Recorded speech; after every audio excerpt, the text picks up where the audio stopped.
नमस्कार विद्यार्थियों। आज हमारा नया टॉपिक शुरू होता है। शीर्षक है समास।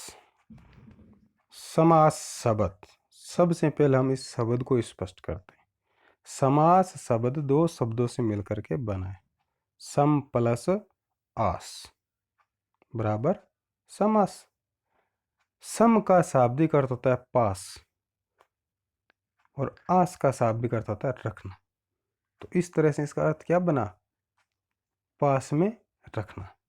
तो साधारण शब्दों में अगर कहा जाए तो दो पदों को पास पास रखना। दो पद हैं, उनको क्या करना? दो जो पद हैं उनको दूर दूर हैं उनको पास पास में रखना, अर्थात पदों का संक्षिप्तीकरण करना क्या कहलाता है? समास कहलाता है। पदों के बीच में अगर कोई अन्य विभक्ति आई हुई है, अन्य कोई कारक आया हुआ है, तो उन्हें लोप करना और प्रमुख पदों का संक्षिप्तीकरण रूप प्रदान करना समास कहलाता है। एक होता है समास, एक होता है समास विग्रह। समास विग्रह में क्या होता है? किसी समस्त पद या सामासिक शब्द। समस्त पद किसको कहते हैं? कि जैसे मान लो अपने को दो पद जो मिले थे उनके बीच में कोई विभक्ति थी, हमने उनकी विभक्ति को हटा करके दोनों शब्दों को या दोनों पदों को पास पास में रख दिया, तो वो दोनों पद मिलकर के एक पद बन गया। तो वो जो एक पद बना है उस पद को हम क्या कहेंगे? समस्त पद कहेंगे। या हम ऐसा कहें कि जिसका हम समास विग्रह कर सकते हैं, जिस शब्द का हम उस शब्द को हम समस्त पद भी कहते हैं, उस शब्द को हम सामासिक शब्द भी कहते हैं। तो किसी समस्त पद या सामासिक शब्द को उसके विभिन्न पदों एवं विभक्ति सहित पृथक करने की क्रिया को समास विग्रह कहते हैं। कि जो हमें समस्त पद मिला है उसके साथ कोई अन्य जो पद हमने लुप्त किया है, या उसके साथ कोई जो विभक्ति थी उसको हमने लुप्त किया है, लोप किया है, उन्हें वापस उसके साथ रखना, वो कहलाता है समास विग्रह। जैसे उदाहरण है विद्यालय। तो विद्यालय शब्द में एक संधि का नियम भी लगा हुआ है साथ में। विद्या, इसमें दो शब्द है, विद्या और आलय।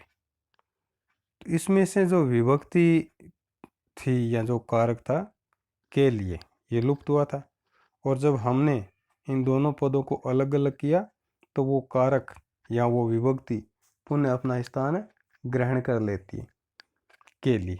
ठीक है ना? तो इस तरह से ये उसका हो गया समास विग्रह। इसी तरह से माता पिता, इसमें दो पद हैं माता पिता, इनका जब हम विग्रह करते हैं तो बीच में और जो पद है प्रकट हो जाता है, अपना स्थान ग्रहण कर लेता है, और सब इसका विग्रह हो जाता है माता और पिता। तो इस तरह से समास और समास विग्रह को हमने समझा। अब हम आगे चलते हैं समास के प्रकार। समास 6 प्रकार के होते हैं। हिंदी में समास कितने प्रकार के माने गए? 6 प्रकार के माने गए। पहला है अविभाव समास, दूसरा है तत्पुरुष समास, तीसरा है द्वंद्व समास, चौथा बहुव्रीहि समास, पांचवा द्विगु समास, और 6 नंबर पे कर्मधारय समास। ये 6 नाम हमें अपनी अंगुलियों पर अच्छी तरह से याद रखने जरूरी है। उसके बाद हम चर्चा करेंगे प्रत्येक समास के विस्तृत विवरण से। ठीक है, आगे चलते हैं। पहला है अविभाव समास।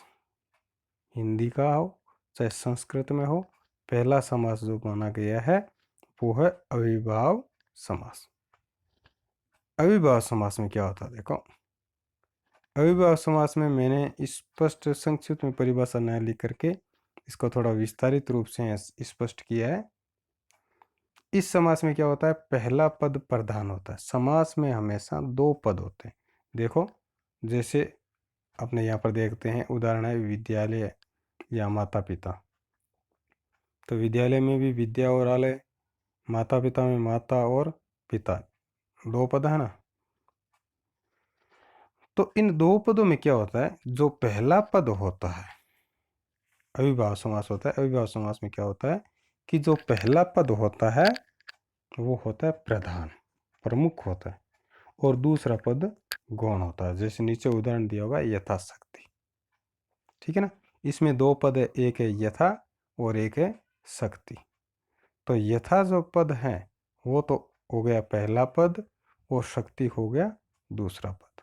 पहला पद हो जाएगा प्रधान और दूसरा पद हो जाएगा गौण, ठीक है। पहला नियम तो अविभाव समास का यह बनता है। इसके बाद में दूसरा नियम क्या बनता है अविभाव समास में कि पहला पद या पूरा पद अव्यय होता है। अविभाव समास में क्या होता है, या तो पहला पद हमें अव्यय मिलता है या फिर दोनों ही पद क्या होते हैं, अव्यय होते हैं। वहां पर कौन सा समास बनता है, अविभाव समास।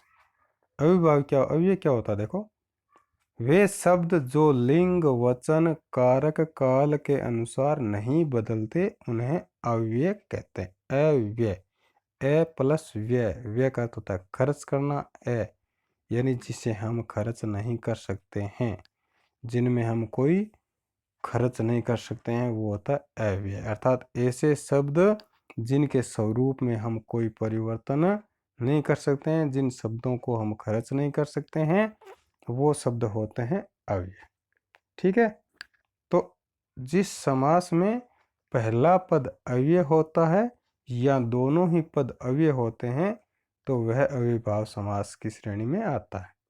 इसी तरह से अविभाव समास की तीसरी विशेषता या तीसरा नियम क्या है, यदि एक शब्द की पुनरावृत्ति हो और दोनों शब्द मिलकर अव्यय की तरह प्रयुक्त हो तो वहां भी अविभाव समास होता है। जैसे मान लो हमें शब्द मिलता है घर, घर, दो पद मिले, पहला पद क्या है घर, दूसरा पद क्या है घर, है ना। यानी एक शब्द की पुनरावृत्ति हो गई और जब दोनों मिलेंगे तो एक अव्यय की तरह प्रयुक्त हो जाएंगे, तो वहां पर कौन सा समास हो जाएगा, अविभाव समास। इसी तरह से चौथा जो नियम है या चौथी जो विशेष बात है अविभाव समास की, वो है कि संस्कृत के उपसर्ग युक्त पद भी अविभाव समास होते हैं। संस्कृत के कुछ उपसर्ग हैं जो शब्दों के साथ जब जुड़ते हैं तब अविभाव समास होता है। जैसे उदाहरण है अब समास के, हम उदाहरणों का स्पष्टीकरण करते हैं। यथा शक्ति, इसमें पहला पद क्या है यथा और दूसरा पद है शक्ति। पहला पद यथा है, यथा शब्द क्या है अव्यय।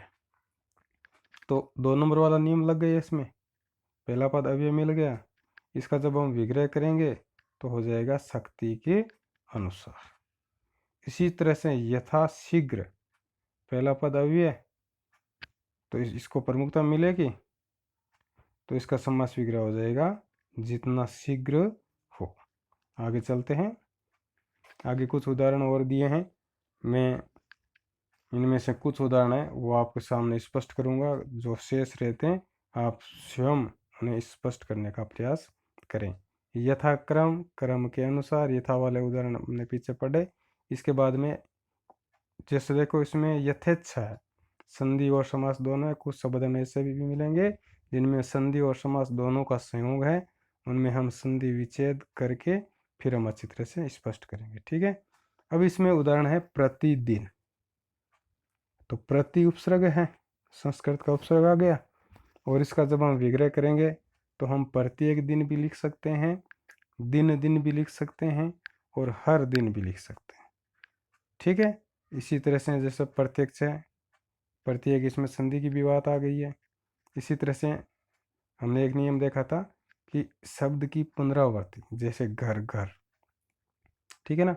इसका जब हम समास विग्रह करेंगे तो प्रत्येक घर लिख सकते हैं, हर घर लिख सकते हैं, किसी भी घर का न छोड़कर, इस तरह से इसका समास विग्रह होता है। इसी तरह से हाथों हाथ, रातों रात, बीच बीच, साफ साफ, ये सब क्या हो गए, शब्द की पुनरावृत्ति वाले हो गए।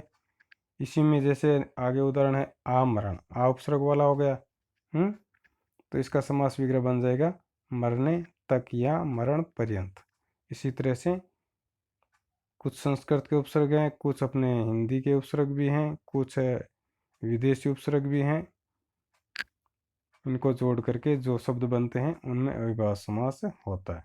जैसे दरअसल, तो दर का अर्थ क्या होता है? में, तो इसका समास वगैरह बन जाएगा असल में। इसी तरह से इनके नीचे उदाहरण है, आप इनको स्पष्ट करके समझें, क्योंकि वीडियो के माध्यम से हम एक एक उदाहरण को स्पष्ट करेंगे तो अपना वीडियो बहुत बड़ा बन सकता है। इसलिए आप इन्हें स्वयं स्पष्ट करके समझने का प्रयास करें, और अगर कोई समझ में नहीं आए तो उसके लिए ज़रूर कमेंट करें। अगले वीडियो में हम कुछ अन्य उदाहरणों के साथ, अगले समास के साथ फिर मिलते हैं। तब तक नमस्कार।